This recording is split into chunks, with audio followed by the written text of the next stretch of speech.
Shalom ja tere tulemast tagasi saatesse Israel Komaline. Täna läheme Samaaria piirkonda ja tutvume samaarlastega. Kas te teadsite, et piibli samaarlased on olemas tänapäevani? Me saame natuke teada nende päritolust ja ajaloost ning me läheme isegi ühte samaarlaste sünagoogi. Ja täna vastavalt samaarlaste kalendrile on paasapüha ning seetõttu kutsuti meid osalema samaarlaste paasapüha tseremoonial, mida peetakse nii nagu piibli aegadel. Nad jätkavad isegi paasatalla ohverdamisega. Olge siis valmis, sest tänane video saab olema täis ajalugu ja täis uudiseid. Kui olete valmis, siis alustame. Alustame siin Gerisimi mäel, mis on õnnistuse mägi vastavalt piiblile ning on samaarlaste jaoks maailma kõige püham ja tähtsam paik. Aga kes on samaarlased ja kuidas nad tekkisid? Et sellest osa ajaloost aru saada, peame minema tagasi 3000 aasta taha. Ajaloos, kui eksisteeris suur juudi kuningriik ja selle sees elasid kõik 12 Iisraeli suguharu. Kuni aastal 930 enne Kristust, kui kuningas Saalomoni surmaga jaguneb see suur kuningriik 2 kuningriigiks.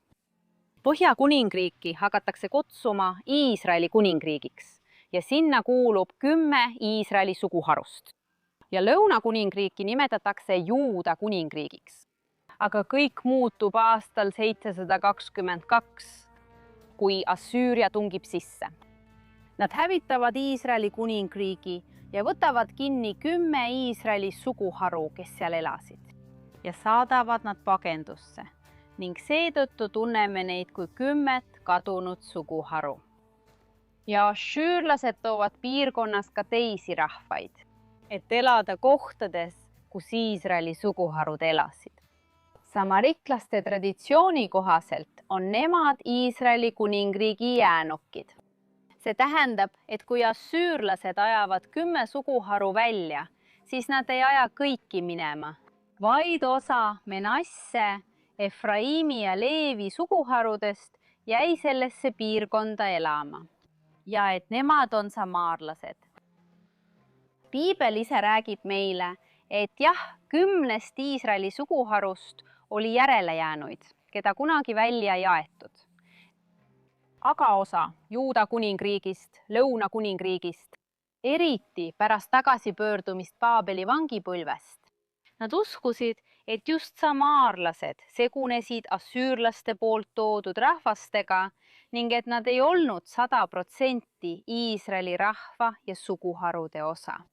Nii algabki tüli samaarlaste ja ülejäänud Iisraeli rahva vahel, kes elasid Juuda kuningriigis.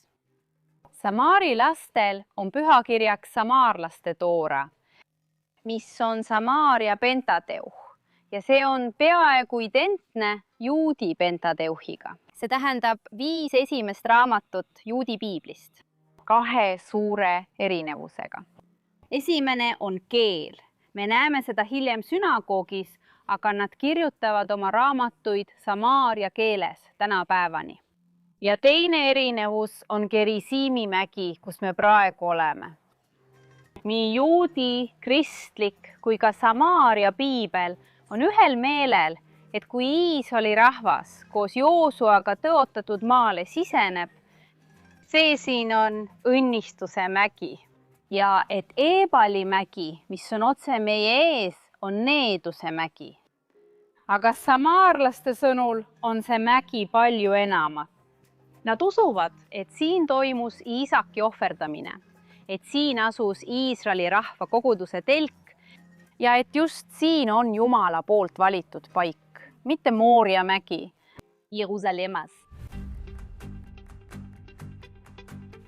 Ja selle paiga pühaduse tõttu samaarlaste jaoks ehitavad nad siia 5. sajandil, see tähendab Iisraeli Pärsia ajastul, just siia tohutu templi.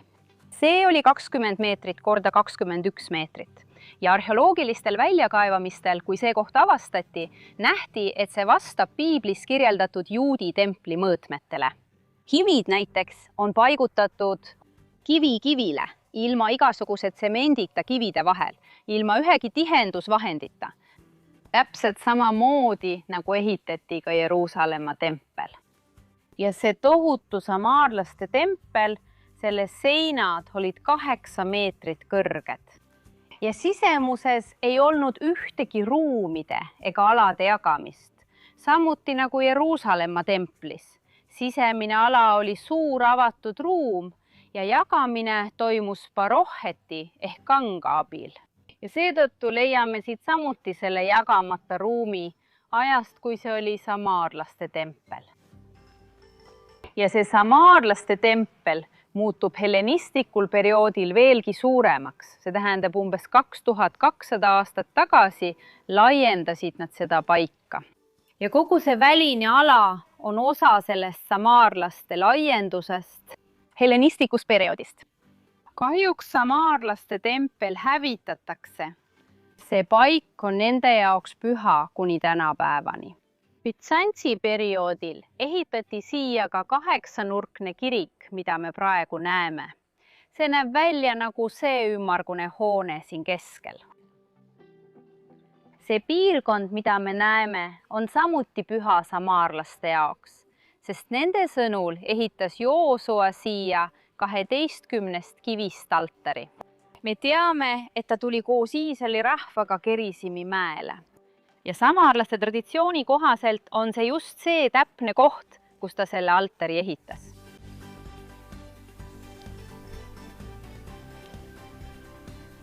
Läheme nüüd koos edasi Givatolaamini, mis heebrea keeles tähendab igavest künkatippu. Ja samaarlaste traditsiooni kohaselt on see maailma vaimne kese. Ma tean, et mõnikord on hämmastav mõelda, kui lihtne see koht tänapäeval on. Aga samaarlaste jaoks see on maailma vaimne kese.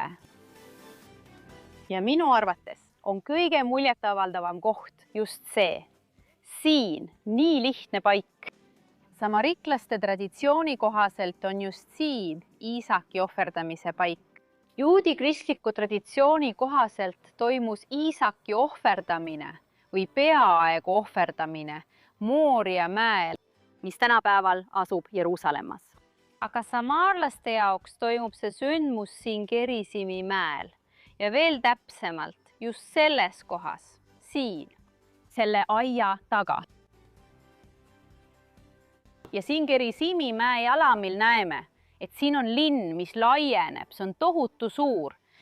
See on piibellik linn nimega Sekem, portugaali keeles tuntud ka kui Sikem. Nii et me näeme, kuidas mõnikord on piibellikud paigad üksteisele nii lähedal. Nüüd laskume mäe ajaloolisest osast alla ja läheme Kirjaklusasse, mis on see kaasaegne piirkond, kus enamik samaarlasi tänapäeval elab. Ja siin näeme juba selle koha kõige olulisema, sünagoogi sissepääsu. Ja nagu igasse samaarlaste sünagoogi, läheme ka siia paljajalu sisse. Ja vaadake, kui tore, kes siin sünagoogis praegu on. See on grupp juudi külalisi, kes tulid tutvuma samaarlaste kultuuri ja ajalooga. Need 2 noormeest seal taga, kes seisavad, on samaarlased. Ja me näeme, kui head on tänapäeval suhted nende rahvaste vahel.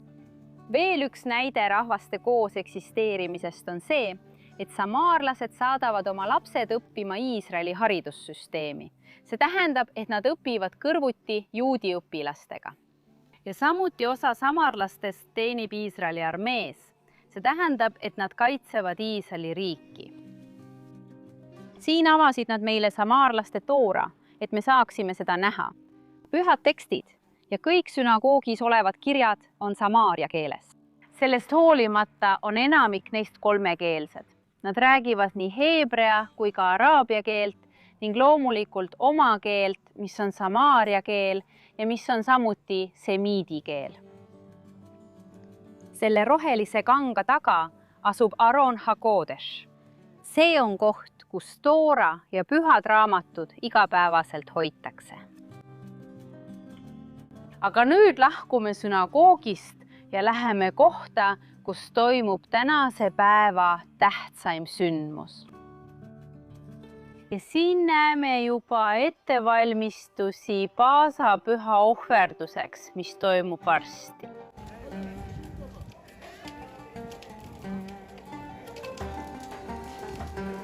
Nagu näete, minu taga on tuli juba süüdatud ja siin on tõeline sagimine. Inimesed tulevad, saabuvad, valmistuvad, sest varsti algabki ohverdus ise. Ja las ma näitan teile, mis siin teisel pool on. Kui need augud seal on, selleks, et panna loomad küpsema, et me saaksime neid hiljem süüa, siis siin põletatakse jäänused. Me teame, et midagi ei saa ühest päevast teise hoida. Ja seetõttu kõik, mida täna ei sööda, ning ka need osad, mida ei saa süüa, põletatakse siin ära. Ja peamine osa ehk ohverdamine ise toimub siin all nendes kraavides.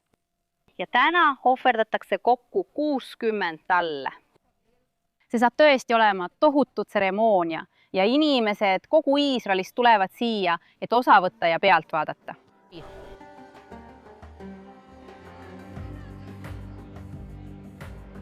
See hetk on kohe käes, kallid. Me juba näeme siin loomi, kes saabuvad. Kokku, nagu me ütlesime, ohverdatakse 60 talle. Ja samaarlaste kogukond, nagu te näete ka õhupiltidelt, on kõik riietatud valgesse, välja arvatud mõned preestrid, kellel on erinevat värvi riided. Ja samaarlaste preestrid on samuti Aaroni järeltulijad. Aaron, Moosese vend, kes elas üle 3200 aasta tagasi. Ja siin on koos kogu samaarlaste kogukond, keda on umbes 850 inimest.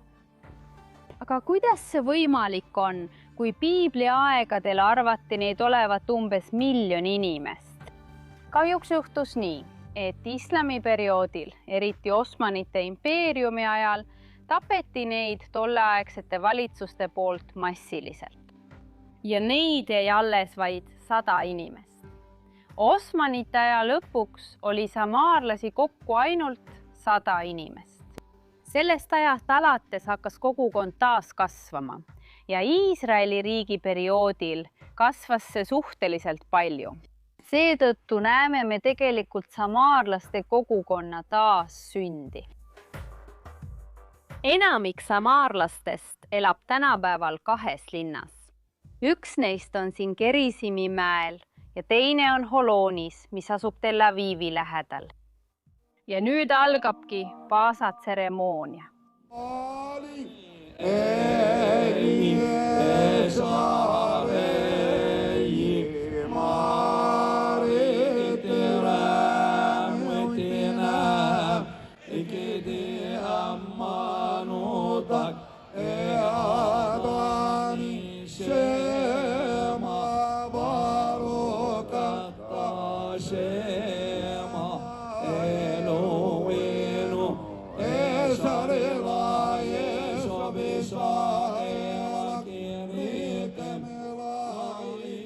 Nüüd on ohverdamise hetk, kuid austusest ja tundlikkusest kõigi vastu me ei näita ohverdamise tegelikke kaadreid.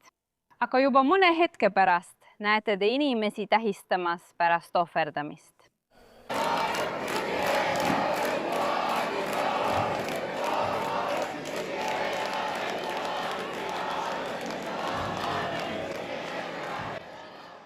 Nüüd nad võtavad, märgistavad oma laubad ja lähevad mööda. Kaasas taldrikud, mis on täis hapnemata leiba ja ka kibedaid ürte, nagu on kirjutatud 4. Moosese raamatus, kus on paasatall, kibedad ürdid ja hapnemata leib.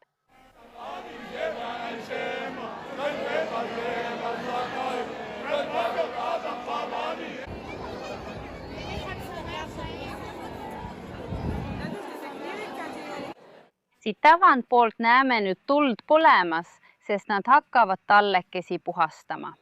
Nahk ja kõik, mida ei sööda, pannakse sellele tulele ja põletatakse ära. Ja liha viiakse aukudesse, kus seda küpsetatakse mitu tundi. Keskel tuleb samaarlaste kogukond siia tagasi, et liha ära tuua ja oma kodudes süüa. Ja kõik, mida ära ei sööda, tuleb ära puletada. Nii et kui kodus jäi toitu üle, siis tuuakse see siia tagasi ja puletatakse samas tules. Sest piibellikus traditsioonis peab kõik kas ära sööma või ära puletama. Loodan, et teile meeldis natuke rohkem teada saada samaarlaste traditsioonist otse Samaariast.